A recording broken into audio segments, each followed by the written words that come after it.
ओम शांति। आज 8 जून 2024 के बाबा के अनमोल मधुर महावाक्य सुनेंगे। आज की मुरली में बाबा ने विशेष हमारा अटेंशन खिंचवाया है कि एक है याद और दूसरा है ट्रांस, ध्यान। बाबा कहे तुम बच्चों को ध्यान की आश कभी नहीं रखनी चाहिए, क्योंकि ध्यान में ही, ट्रांस में ही भिन्न भिन्न प्रकार से माया की प्रवेशता होती है।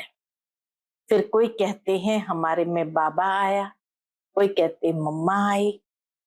ऐसे माया के वशीभूत हो जाते हैं तो अपना खाता खराब करते हैं। बाबा कहे तुम्हें तो पढ़ाई पढ़नी है और पढ़ाई के आधार से ही ऊंच पद प्राप्त करना है। बाबा की याद में रह करके हर कर्म करना है, उससे प्राप्ति है। बाबा कहे ये भोग आदि जो लगाते हैं यह भी एक खेल पाल है, उसमें जास्ती जाना नहीं है। हाँ, ये एक विधि बनी है कि सतगुरुवार के दिन भोग लगाते हैं और बाबा कुछ न कुछ संदेश देते हैं जो आकर के वह सुनाते हैं, परंतु उससे प्राप्ति नहीं न कमाई है। पढ़ाई का आधार, याद का आधार बाप से निस्वार्थ प्रेम है। प्रेम से बाबा को याद करो, प्रेम से पढ़ाई पढ़ो, बाकी ध्यान की आश नहीं रखनी है। सुनते हैं आज के बाबा के अनमोल मधुर महावाक्य। ओम शांति। मीठे बच्चे, याद से विकर्म विनाश होते हैं, ट्रांस से नहीं। ट्रांस तो पाई पैसे का खेल है, इसलिए ट्रांस में जाने की आश नहीं रखो। आज की मुरली से प्रश्न है, माया के भिन्न भिन्न रूपों से बचने के लिए बाप सब बच्चों को कौन सी एक सावधानी देते हैं? उत्तर, मीठे बच्चे, ट्रांस की आश मत रखो। ज्ञान योग में ट्रांस का कोई कनेक्शन नहीं, मुख्य है पढ़ाई। कोई ट्रांस में जाकर कहते हैं हमारे में मम्मा आई, बाबा आया, यह सब सूक्ष्म माया के संकल्प है। इनसे बहुत सावधान रहना है। माया कई बच्चों में प्रवेश कर उल्टा कार्य करा देती है, इसलिए ट्रांस की आश नहीं रखनी है। ओम शांति। मीठे मीठे रूहानी बच्चे यह तो समझ गए हैं कि एक तरफ है भक्ति, दूसरे तरफ है ज्ञान। भक्ति तो अथाह है और सिखाने वाले अनेक हैं। शास्त्र भी सिखाते हैं, मनुष्य भी सिखाते हैं। यहाँ न कोई शास्त्र है न मनुष्य है, यहाँ सिखाने वाला एक ही रूहानी बाप है जो आत्माओं को समझाते हैं। आत्मा ही धारण करती है। परम पिता परमात्मा में यह सारा ज्ञान है, 84 के चक्र का उनमें नॉलेज है। एक शिव बाबा में ही सारा ज्ञान है, 84 के चक्र का भी नॉलेज है, इसलिए उनको भी स्वदर्शन चक्रधारी कह सकते हैं। शिव बाबा को भी स्वदर्शन चक्रधारी कह सकते हैं, क्योंकि स्वदर्शन चक्र का ज्ञान धारण किया हुआ है। हम बच्चों को भी वह स्वदर्शन चक्रधारी बना रहे हैं। बाबा भी ब्रह्मा के तन में है, इसीलिए उनको ब्राह्मण भी कहा जा सकता है। ब्रह्मा बाबा को भी ब्राह्मण कहा जा सकता है। हम भी उनके बच्चे, ब्राह्मण सो देवता बनते हैं। अब बाप बैठ याद की यात्रा सिखलाते हैं, इसमें हठ योग आदि की कोई बात नहीं। वह लोग हठ योग से ट्रांस आदि में जाते हैं ये कोई बड़ाई नहीं है। हठयोग से ट्रांस में जाना ये कोई बड़ाई नहीं है। ट्रांस की बड़ाई कुछ भी नहीं है। ट्रांस तो एक पाए पैसे का खेल है। तुम्हें ऐसे कभी किसी को नहीं कहना है कि हम ट्रांस में जाते हैं, क्योंकि आजकल विलायत आदि में जहां तहां ढेर के ढेर ट्रांस में जाते हैं। कितना बाबा हम बच्चों को सावधान करते हैं कि यहाँ है असली ज्ञान, और इसीलिए ये कभी नहीं कहना है कि यहाँ भी ट्रांस में जाते हैं, क्योंकि आजकल विदेशों में योग करके हठ योग आदि से भी ट्रांस में बहुत जाते हैं। ट्रांस में जाने से न उनको कोई फायदा है न तुमको कोई फायदा है। बाबा ने समझ दी है, ट्रांस में न तो याद की यात्रा है न ज्ञान है। ध्यान अथवा ट्रांस वाला कभी कुछ भी ज्ञान नहीं सुनेगा, न कोई पाप भस्म होंगे। ट्रांस में जाने से कोई पाप भस्म नहीं होते हैं। ट्रांस का महत्व कुछ भी नहीं है। बच्चे योग लगाते हैं, उनको कोई ट्रांस नहीं कहा जाता है। याद से विकर्म विनाश होंगे, ट्रांस में विकर्म विनाश नहीं होंगे। बाबा सावधान करते हैं कि बच्चे ट्रांस का शौक मत रखो। तुम जानते हो इन सन्यासियों आदि को ज्ञान तब मिलता है जबकि विनाश का समय होता है। भल तुम उन्हें ऐसे निमंत्रण देते रहो, लेकिन यह ज्ञान उनके कलश में जल्दी नहीं आएगा। उनके कलश में यानी बुद्धि रूपी कलश में जल्दी नहीं आएगा। सन्यासियों आदि को भी ज्ञान तब मिलता है जब अंतिम समय आ जाए।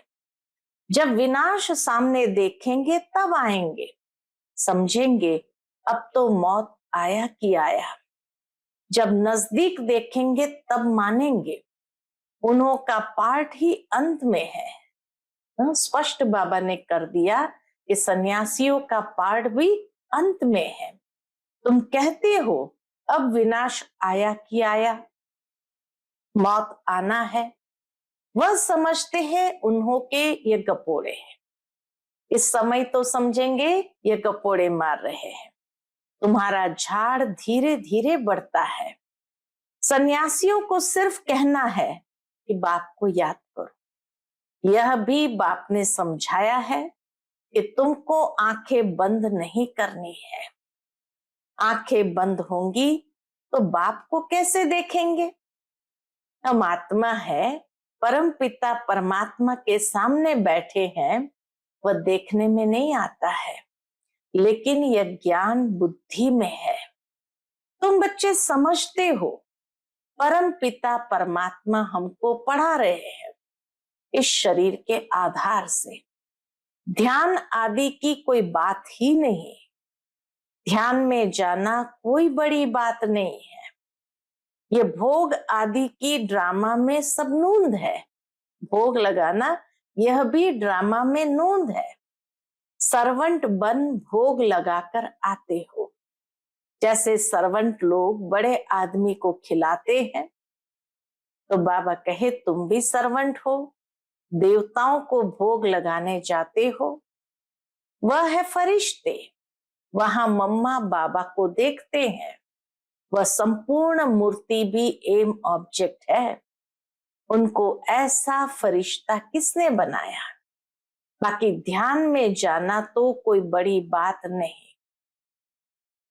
जैसे यहाँ शिव बाबा तुमको पढ़ाते हैं, वैसे वहां भी शिव बाबा इन द्वारा कुछ समझाएंगे। भोग लेकर के जो जाती है संदेशी बहने, तो शिव बाबा सूक्ष्म ब्रह्मा के तन द्वारा भी कुछ समझाएंगे। सूक्ष्म वतन में क्या होता है यह सिर्फ जानना होता है।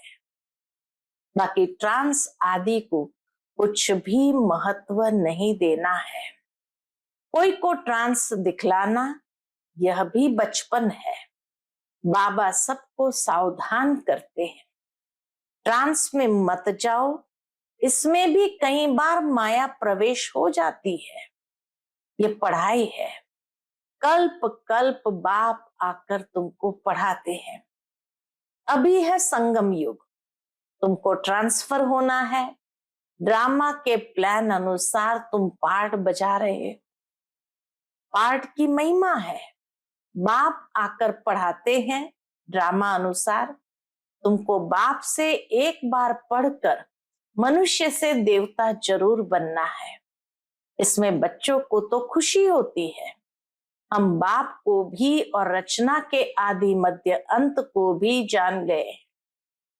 बाप की शिक्षा पाकर बहुत हर्षित होना चाहिए। बाप की शिक्षा पाकर बहुत हर्षित होना चाहिए। तुम पढ़ते ही हो नई दुनिया के लिए, वहां है ही देवताओं का राज्य, तो जरूर पुरुषोत्तम संगम युग पर पढ़ना होता है। तुम इस दुख से छूटकर सुख में जाते हो। यहाँ तमो प्रधान होने कारण तुम बीमार आदि होते हो। यह सब रोग मिट जाने हैं। मुख्य है ही पढ़ाई, इनसे ट्रांस आदि का कनेक्शन नहीं है। बाबा पढ़ाई पर और याद पर जोर देते हैं। बाबा कहे इसका ट्रांस आदि से कोई कनेक्शन नहीं है। यह बड़ी बात नहीं है, ट्रांस में जाना कोई बड़ी बात नहीं है। बहुत जगह ऐसे ध्यान में चले जाते हैं, फिर कहते मम्मा आई, बाबा आया। बाप कहते हैं यह कुछ भी नहीं है। बाप तो एक ही बात समझाते हैं, तुम जो आधा कल्प देह अभिमानी बन पड़े हो, अब देही अभिमानी बन बाप को याद करो तो विकर्म विनाश हो। इसको याद की यात्रा कहा जाता है। योग कहने से यात्रा नहीं सिद्ध होती। तुम आत्माओं को यहां से जाना है, तमो प्रधान से सतो प्रधान बनना है। तुम अभी यात्रा कर रहे हो। उन्हों का जो योग है उसमें यात्रा की बात नहीं। हठ योगी तो ढेर है, वह है हठ योग। यह है बाप को याद करना। वह ट्रांस में जाना ये तो हठ योग है, और यहाँ तो बाप को याद करना है। बाप कहते हैं मीठे मीठे बच्चों, अपने को आत्मा समझो, ऐसा और कोई कभी नहीं समझाएंगे। यह तो है पढ़ाई। बाप का बच्चा बना, फिर बाप से पढ़ना और पढ़ाना है। बाबा कहते हैं तुम म्यूजियम खोलो, आप ही तुम्हारे पास आएंगे। बुलाने की तकलीफ नहीं होगी। कहेंगे ये ज्ञान तो बड़ा अच्छा है, कभी सुना नहीं है, इसमें तो कैरेक्टर सुधरते हैं। मुख्य है ही पवित्रता, जिस पर ही हंगामे आदि होते हैं, बहुत फेल भी होते हैं। तुम्हारी अवस्था ऐसी हो जाती है जो इस दुनिया में होते हुए इनको देखते नहीं है। बाबा कहे तुम्हारी अवस्था अंत में ऐसी हो जाती है जो इस दुनिया में होते हुए उनको देखते नहीं है। खाते पीते भी तुम्हारी बुद्धि उस तरफ है, इस तरफ, बाबा के तरफ। जैसे बाप नया मकान बनाते हैं तो सबकी बुद्धि नए मकान तरफ चली जाती है ना। अभी नई दुनिया बन रही है, बेहद का बाप बेहद का घर बना रहे हैं। तुम जानते हो हम स्वर्गवासी बनने के लिए पुरुषार्थ कर रहे हैं। अब चक्र पूरा हुआ है, अब हमको घर और स्वर्ग में जाना है, तो उसके लिए पावन भी जरूर बनना है। याद की यात्रा से पावन बनना है। याद में ही विघ्न पड़ते हैं, इसमें ही तुम्हारी लड़ाई है। पढ़ाई में लड़ाई की बात नहीं होती। पढ़ाई तो बिल्कुल सिंपल है। 84 के चक्र की नॉलेज तो बहुत सहज है। बाकी अपने को आत्मा समझ बाप को याद करो, इसमें है मेहनत। बाप कहते हैं याद की यात्रा भूलो मत, कम से कम 8 घंटा तो जरूर याद करो। शरीर निर्वाह के लिए कर्म भी करना है, नींद भी करनी है, कर्म भी करना है, याद भी जरूर करना है और नींद भी करनी है। सहज मार्ग है ना। अगर कहे नींद ना करो तो यह हठ योग हो गया। हठ योगी तो बहुत है।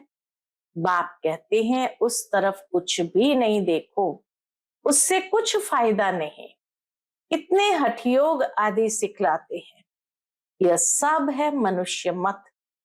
तुम आत्माएं हो, आत्मा ही शरीर ले पाठ बजाती है, डॉक्टर आदि बनती है, परंतु मनुष्य देह अभिमानी बन पड़े हैं। आज की दुनिया में मनुष्य देह अभिमानी बन पड़े हैं। मैं फलाना हूं, मैं फलाना हूं। अभी तुम्हारी बुद्धि में है हम आत्मा है, बाप भी आत्मा है। इस समय तुम आत्माओं को परम पिता पढ़ा रहे हैं। इस समय आत्माओं को परम पिता परमात्मा पढ़ाते हैं। इसलिए गायन है, आत्माएं परमात्मा अलग रहे बहुकाल, कल्प कल्प मिलते हैं। आत्मा परमात्मा अलग रहे बहुकाल, सुंदर मेला तब लगा जब सतगुरु मिला दलाल के रूप में। कल्प कल्प मिलते हैं। बाकी जो भी सारी दुनिया है वह सब देह अभिमान में आकर देह समझकर ही पढ़ते पढ़ाते हैं। बाप कहते हैं मैं आत्माओं को पढ़ाता हूं। जज बैरिस्टर आदि भी आत्मा बनती है। तुम आत्मा स्वतो प्रधान पवित्र थी, फिर तुम पाठ बजाते बजाते सब पतित बने हो। तब पुकारते हो बाबा आकर हमको पावन आत्मा बनाओ। बाप तो है ही पावन। यह बात जब सुने तब धारणा हो। बाबा कहे ये बात जब सुने तब धारणा हो। तुम बच्चों को धारणा होती है तो तुम देवता बनते हो और कोई की बुद्धि में बैठेगा नहीं, क्योंकि यह है नई बात, इतना जल्दी बैठता नहीं। यह है ज्ञान, वह है भक्ति। तुम भी भक्ति करते करते देह अभिमानी बन जाते हो। अब बाप कहते बच्चे आत्म अभिमानी बनो। हम आत्माओं को बाप इस शरीर द्वारा पढ़ाते हैं। घड़ी घड़ी याद रखो, यह एक ही समय है जब आत्माओं का बाप परम पिता परमात्मा पढ़ाते हैं। बाकी तो सारे ड्रामा में कभी पार्ट ही नहीं है परमात्मा का। सारे ड्रामा में फिर तो पार्ट ही नहीं। 2 युग तक तो ऊपर ही बैठे हैं। भक्ति मार्ग में कई भक्तों को साक्षात्कार कराने का पाठ शुरू होता है। सिवाय संगम युग के, इसलिए बाप फिर भी कहते हैं मीठे मीठे बच्चों अपने को आत्मनिश्चय करो, बाप को याद करो। तो मुख्य पाठ बाबा का संगम युग पर चलता है। पढ़ाना बच्चों को, ज्ञान की बातें सुनाना। तो इसीलिए बाबा बच्चों को कहते हैं बच्चे अपने को आत्मनिश्चय करो, बाप को याद करो। ये बड़ी ऊंची यात्रा है। चढ़े तो चाखे वैकुंठ रस और गिरे तो चकनाचूर। विकार में गिरने से एकदम चकनाचूर हो जाते हैं। फिर भी स्वर्ग में तो आएंगे, लेकिन पद कम होगा। पद बहुत कम होगा। यह राजाई स्थापन हो रही है, इसमें कम पद वाले भी चाहिए। सब थोड़ी ज्ञान में चलते हैं। फिर तो बाबा को बहुत बच्चे मिलने चाहिए। अगर मिलते हैं तो भी थोड़े टाइम के लिए। तो माताओं की बहुत महिमा है। वंदे मातरम भी गाया जाता है। जगत अम्बा का कितना बड़ा भारी मेला लगता है, क्योंकि बहुत सर्विस की है ना। अम्मा ने बहुत सर्विस की है। जो बहुत सर्विस करते हैं वो बड़ा राजा बनते हैं। दिलवाड़ा मंदिर में तुम्हारा ही यादगार है। तुम बच्चियों को तो बहुत टाइम निकालना चाहिए। तुम भोजन आदि बनाती हो तो बहुत शुद्ध भोजन याद में बैठ बनाना चाहिए। जो किसको खिलाए तो उनका भी हृदय शुद्ध हो जाए। ऐसे बहुत थोड़े हैं जिनको ऐसा भोजन मिलता होगा। अपने से पूछो, हम शिव बाबा की याद में रहकर भोजन बनाते हैं जो खाने से ही उनके हृदय पिघल जाए। घड़ी घड़ी याद भूल जाती है। बाबा कहते हैं भूलना भी ड्रामा में नूंद है।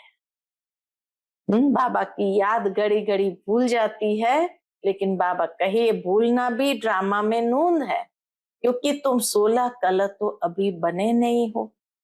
संपूर्ण बनना जरूर है, लेकिन अभी तो नहीं है। पूर्णिमा के चंद्रमा में कितना तेज होता है, फिर कम होते होते लकीर जाकर रहती है। घोर अंधियारा हो जाता है, फिर घोर सोजरा। वह विकार आदि छोड़ बाप को याद करते रहेंगे तो तुम्हारी आत्मा संपूर्ण बन जाएंगी। तुम चाहते हो महाराजा बने, परंतु सब तो बन न सके। पुरुषार्थ सबको करना है, कोई तो कुछ पुरुषार्थ नहीं करते, इसीलिए महारथी घोड़े सवार प्यादे कहा जाता है। महारथी थोड़े होते हैं। प्रजा व लश्कर जितना होता है उतने कमांडर्स व मेजर्स नहीं होते हैं। तुम्हारे में भी कमांडर्स, मेजर्स, कैप्टन है, प्यादे भी है। तुम्हारी भी ये रूहानी सेना है ना।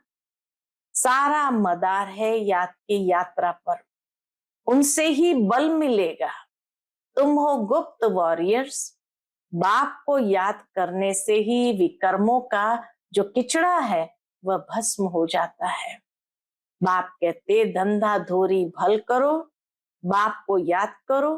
तुम जन्म जन्मांतर के आशिक हो एक माशुक के। अब वो माशुक मिला है तो उनको याद करना है। आगे भल याद करते थे, परंतु विकर्म विनाश थोड़ी होते थे। बाप ने बताया है तुमको यहाँ तमो प्रधान से सतो प्रधान बनना है। आत्मा को ही बनना है। आत्मा ही मेहनत कर रही है। इसी जन्म में तुम्हें जन्म जन्मांतर की मैल को उतारना है। यह है मृत्यु लोक का अंतिम जन्म, फिर जाना है अमर लोक। आत्मा पावन बनने बिगर तो जा नहीं सकती। सबको अपना अपना हिसाब किताब चुकतू करके जाना है। अगर सजाए खाकर जाएंगे तो पद कम हो जाएगा। जो सजा नहीं खाते हैं वह सिर्फ माला के 8 दाने कहे जाते हैं। सिर्फ माला के 8 दाने बिल्कुल सजाओं से मुक्त होते हैं। 9 रत्नों की भी अंगूठी आदि बनती है। ऐसा बनना है तो बाप को याद करने की बहुत मेहनत करनी है। अच्छा, मीठे मीठे सिकिलधे बच्चों प्रति माता पिता बाप दादा का याद प्यार और गुड मॉर्निंग। रूहानी बाप की रूहानी बच्चों को नमस्ते।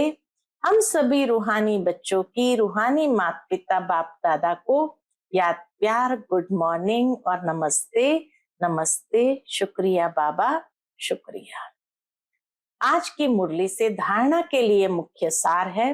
पहली पॉइंट, संगम युग पर स्वयं को ट्रांसफर करना है। पढ़ाई और पवित्रता की धारणा से अपने कैरेक्टर सुधारने हैं। पढ़ाई और पवित्रता की धारणा से अपने कैरेक्टर सुधारने हैं। ट्रांस आदि का शौक नहीं रखना है। दूसरी पॉइंट, शरीर निर्वाह अर्थ कर्म भी करना है, नींद भी करनी है, हठयोग नहीं है, लेकिन याद की यात्रा को कभी भूलना नहीं है। योग युक्त होकर ऐसा शुद्ध भोजन बनाओ और खिलाओ जो खाने वाले का हृदय शुद्ध हो जाए। आज का बाप दादा का मधुर वरदान हम बच्चों के प्रति है, अपनी सूक्ष्म शक्तियों पर विजयी बनने वाले राज ऋषि स्वराज्य अधिकारी आत्मा भव। अपनी सूक्ष्म शक्तियों पर यानी मन बुद्धि संस्कारों पर विजयी बनने वाले राज ऋषि स्वराज्य अधिकारी आत्मा भव। कर्मेंद्रिय जीत बनना तो सहज है, लेकिन मन बुद्धि संस्कार इन सूक्ष्म शक्तियों पर विजयी बनना ये सूक्ष्म अभ्यास है। जिस समय जो संकल्प जो संस्कार इमर्ज करने चाहे वही संकल्प वही संस्कार सहज अपना सके, इसको कहते हैं सूक्ष्म शक्तियों पर विजय अर्थात राज ऋषि स्थिति। अगर संकल्प शक्ति को ऑर्डर करो कि अभी अभी एकाग्रचित हो जाओ, तो राजा का ऑर्डर उसी घड़ी उसी प्रकार से मानना, यह है राज्य अधिकारी की निशानी। इसी अभ्यास से अंतिम पेपर में पास होंगे। आज का स्लोगन है, सेवाओं से जो दुआएं मिलती है यही सबसे बड़े ते बड़ी देन है। सेवाओं से जो दुआएं मिलती है यही सबसे बड़े ते बड़ी देन है। जरूर है, दुआओं को कमाने का आधार है सेवा। जितना किसी को सुख दिया, सेवा किया, तो स्वतः उनके अंदर से दुआएं निकलती है और यही दुआएं आगे अनेक पेपरों में अनेक मुश्किलातों में हमें काम आती है, सफल हो जाते हैं। कोई भी बात हुई तो मक्खन से बाल की तरह निकल जाती है। इसलिए यही सीजन है दुआएं लेने की और दुआएं देने की। अच्छा, ओम शांति।